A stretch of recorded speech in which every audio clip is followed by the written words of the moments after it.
राम राम। आप देख रहे हैं प्रदेश का नंबर 1 और सबसे भरोसेमंद news channel India news Haryana और मैं हूं आपके साथ अपूर्वा। वक्त हो चला है किस्सा कुर्सी का। विधानसभा चुनाव के लिए प्रचार जोरों पर चल रहा है। कांग्रेस सांसद दीपेंद्र हुड्डा ने प्रत्याशियों के समर्थन में पूरी ताकत झोंक रखी है। बहादुरगढ़ में प्रचार के लिए पहुंचे सांसद दीपेंद्र हुड्डा ने इन खबर हरियाणा के एडिटर विनोद लांबा से खास बातचीत की है। दीपेंद्र हुड्डा ने मैनिफेस्टो को लेकर बीजेपी को घेरा, पूछा पिछले वादों का क्या हुआ। सीएम की दावेदारी पर दीपेंद्र हुड्डा ने कहा कि मुझे किसी पद का लालच नहीं है।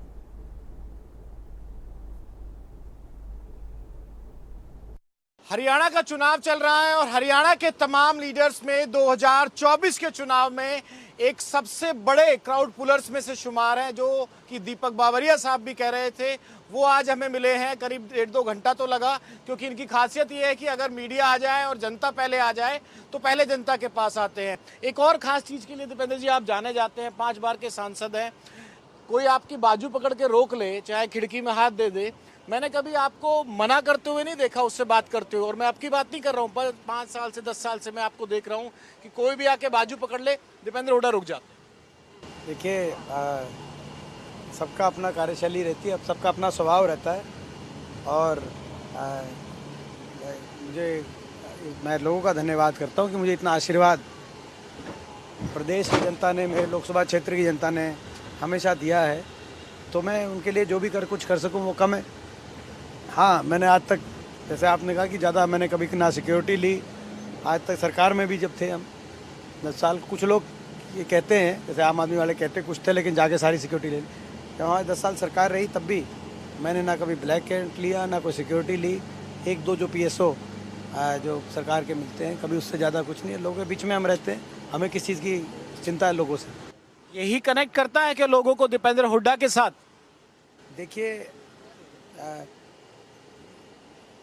लोगों को अब क्या कनेक्ट करता है तो लोग बता सकते हैं, लेकिन लोगों से ही बात कर रहा था मैंने उनसे, मैं अभी इसीलिए आ रहा था। मैंने कुछ लोगों से बात की, बहादुरगढ़ का एरिया हो, ये खुद इनका एरिया है, तो वो कहते हैं कि भाई दीपेंद्र भाई के पास जाने में हमें स्वाद आता है। ऐसा लगता नहीं किसी नेता के पास जाते हैं, ऐसा लगता है हरियाणवी में बोले कि हमारे घर का ही बालक हो।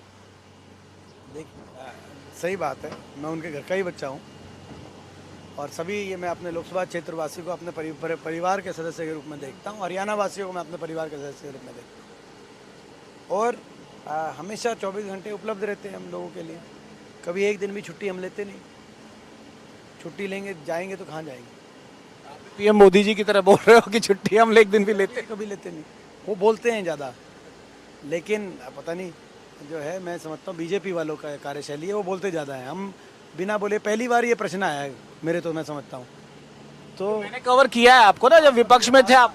आप कभी घर पे मेरे बच्चों से आप पूछिए, मेरी भाई से पूछना, आपको पता चलेगा कि जो है ठीक है। कभी एक आधी बार कभी हुआ हो कुछ वर्षों में, 2-4 दिन के लिए तो एक अलग बात है। मैं तो हम लोगों के बीच में रहते हैं 24 घंटे, और लोगों के बीच में रहते हैं, और इसीलिए लोगों का से एक निकट संबंध है। रिकॉर्ड सिर्फ हरियाणा कवर करता हूँ, बाकी खबरों पे कम जाता हूँ। तो दीपेंद्र हुड्डा साहब का, MP साहब का, ये हरियाणा का कौन-सा चक्कर है, अगर मैं 5 साल का ही ट्रैक उठा लूँ तो? क्योंकि आपके तो कार्यक्रम मैंने जींद में भी देखे थे, सिरसा में भी देखे थे। ट्रैक रिकॉर्ड मेरे पास इसलिए है क्योंकि मैं हरियाणा की खबरों पर ज़्यादा फोकस करता हूँ। मैं समझता हूँ कि अगर आप ये पिछले 5 वर्षों का पूछ रहे हैं, मैं समझता हूँ कि कोई भी विधानसभा क्षेत्र हरियाणा में ऐसा नहीं होगा जिस विधानसभा क्षेत्र में कई बार मैं नहीं गया हूँ, और शायद ही कोई हरियाणा का बड़ा गांव ऐसा हो जहाँ पे मेरे को जाने का अवसर ना मिला हो इन 5 वर्षों में। तो ये आप पूछा था कि आपकी गाड़ी के किलोमीटर मुझे नोट कराइएगा, कितना घूमती है गाड़ी एक दिन में, एक वीक में, एक महीने में? हाँ बिल्कुल, आप वो भी आप पैमाना ले सकते हैं। कोई आपको अंदाज़ा हो जाएगा। आप ये सोचेंगे कि मेरे को घूमने का ज़्यादा शौक़ है, लेकिन वो जो भी है, लोगों के बीच में लोगों के हकों के लिए अगर संघर्ष करना है तो मेहनत तो करनी पड़ती है। दिल्ली के लिए तो आप कह देते हो कि दिल्ली वाले कहते हैं मीटिंग में लेट हो गया, लेकिन अगर वाकई देखो आपको तो जो लोगों का कार्यक्रम, और ये मैं ऑन रिकॉर्ड कह रहा हूँ कि अगर मैं बैठा हूँ या कोई भी मीडिया कर्मी बैठा हुआ है तो दीपेंद्र पहले अपने कार्यकर्ताओं से मिलेंगे। तो दिल्ली में कौन सी बात चलती है, दिल्ली में कहाँ लेट हो जाते हैं?